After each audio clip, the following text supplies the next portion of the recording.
107 days, way too many for anybody, but including her. Right. But the more they got to know her, the less they liked her. I've said this many times on this show. Other countries don't do this. They don't have years to run. They call an election, and they have an election in a month. Yeah, and nor the influence of money. We should do that. Right? That's going to be hard to get rid of. They've tried. But, it's like you don't need 100 days. You need 107 days. You tell people your plan. This is what I am for. This is my thing. You're selling something. You're selling a vacuum cleaner. If I'm selling a vacuum cleaner, I'll tell you why I think it's best. Am I going to tell you every goddamn day for 2 years? Did I tell you about the attachment that gets under the... Yeah, you did. You told me 1,000 times. Kamala Harris's new book just dropped, and right on cue, the excuses are flowing. Predictably, the media is lapping it up. But leave it to Bill Maher to cut through the fluff. He didn't hold back, flatly stating that 107 days was more than enough time for Kamala to secure a win. But here's where it gets brutal.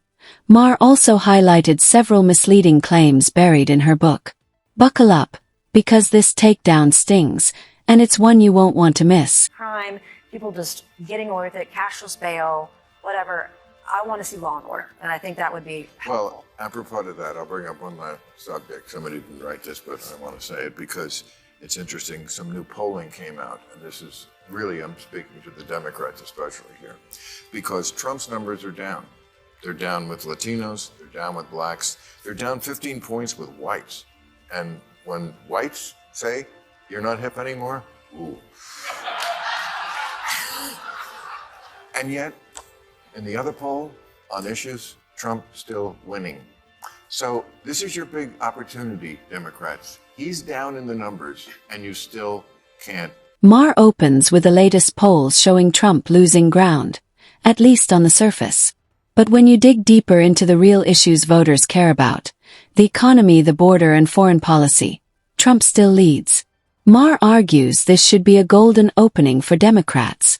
Instead, they're too busy indulging in woke culture wars that most Americans don't even care about.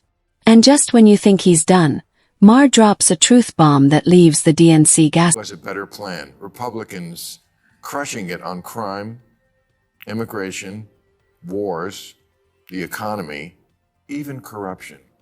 Democrats win by 2 points on respect for democracy. Now, some of this is just because people are fucking stupid. 2 points on respect for democracy. Democrats win on healthcare, environment, women's rights, respect for democracy. But on those issues, I bet you that are the big ones that they vote on more: crime, immigration, wars, economy, corruption. Here's the irony. Democrats aren't even winning on democracy, the very value their name implies. Incredibly, Republicans are closing the gap, and in some polls, even surpassing Democrats on who best represents democratic principles. That's not just a warning sign. It's a full-blown alarm. It shows the party is losing its grip on the identity that once energized its base.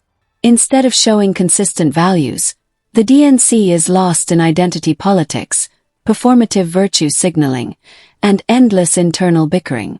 If this trend continues, Democrats won't just lose the next election, they could be headed for irrelevant. Today is opposition to Donald Trump. Yeah. And I just read Kamala Harris's new book, 107 No, Days. you didn't. I did? No, you didn't. I'd like... I'll say a lot of lies on this show, but I won't take that. I will not accept that. You can ask me about it. That's what I have to read. But the point is, it's like, as you probably know, it's like a diary of what happened. But I was looking for, okay, and what's the plan for the future? There wasn't any, and she's just indicative of the party. DNC's entire game plan seems to be one thing: attack Donald Trump. That's it. No vision. No forward-looking strategy. Just non-stop opposition, even on petty issues that don't move the needle for real voters.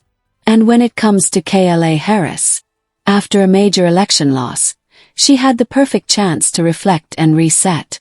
Instead, her book delivers no roadmap, no humility, and no plan. Just recycled excuses.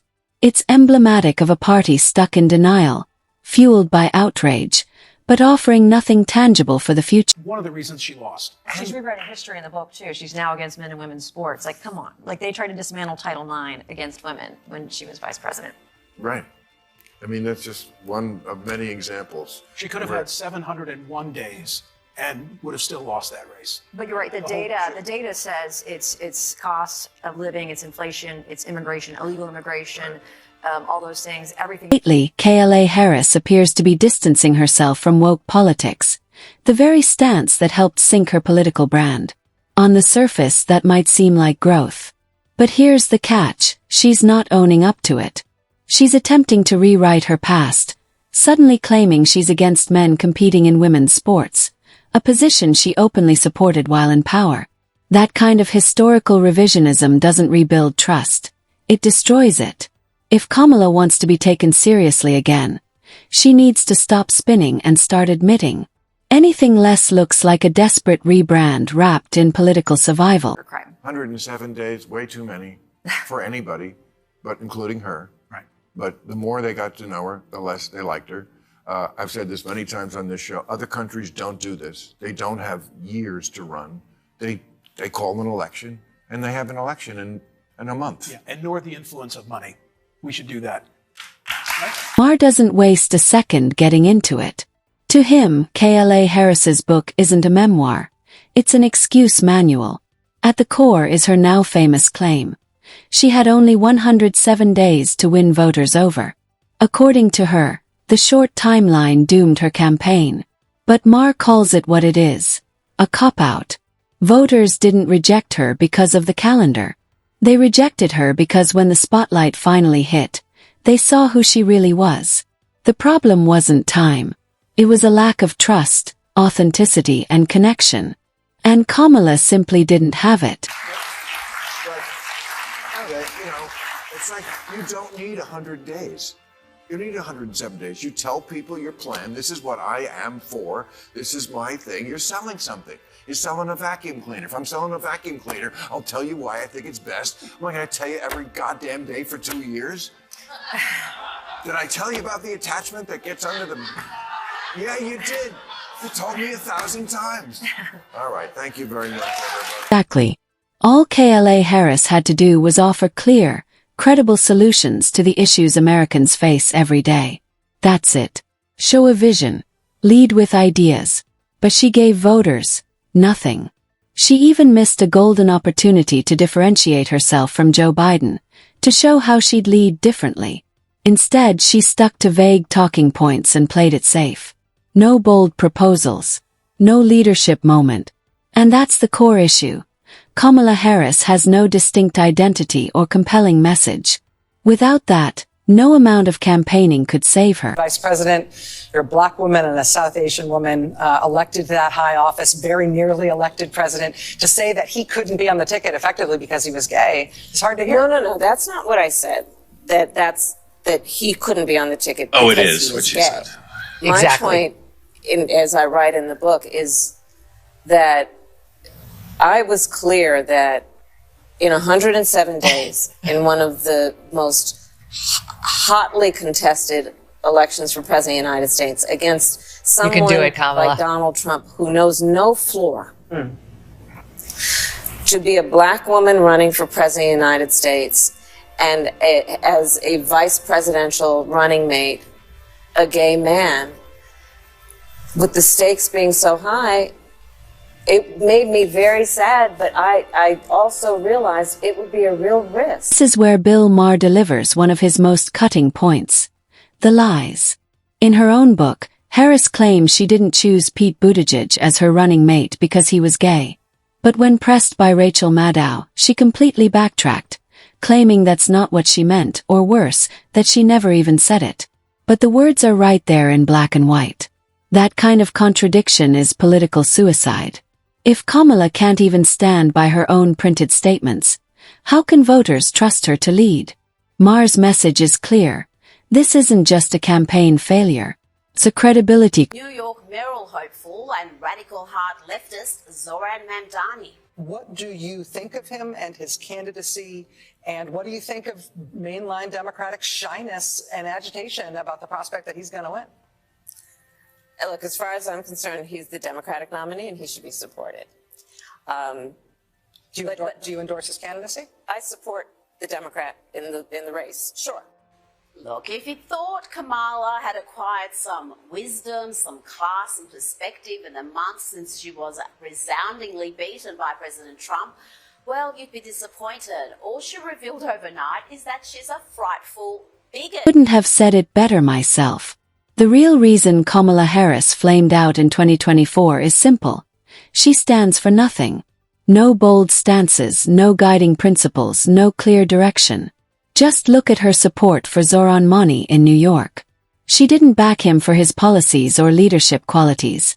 She backed him because he's a Democrat. That's it. Blind loyalty, not conviction. And that's the Democratic Party's deeper problem. Rallying around the party line instead of fresh, competent leadership. Kamala represents that failure. And voters responded accordingly. With a resounding no. He decided for some reason now would be the time, instead of when she was actually running for president, to say all the ways in which she disagreed with Joe Biden and all the bad things she thought about the Biden team. Great. Okay. I'm here for it, sister. Go. I believe every word, by the way. So it's really been super fun to watch the circular firing squad amongst the Dems. Usually they're a little better about holding their discipline on that. It's usually the Republicans who do all the infighting. So I'm thrilled to see it. And I really can't wait until her next appearance. I can't wait to hear what she... When Kamala was running and proudly declared she wouldn't change a single thing Biden did. That was her pitch. Total loyalty, no questions asked. Fast forward to now. And suddenly she's pointing fingers at the very administration she defended. Inflation, immigration, foreign policy. Now she's got plenty to say. But where was that honesty when she had a seat at the table? Now it just looks like political cover. Too little, too late. Harris's book only proves why she lost. No accountability, no direction, and no honest leadership. If she wants a political comeback, it won't happen through spin or party loyalty. It'll require truth, vision, and the courage to admit failure. Until then, voters won't forget. And they certainly won't forgive.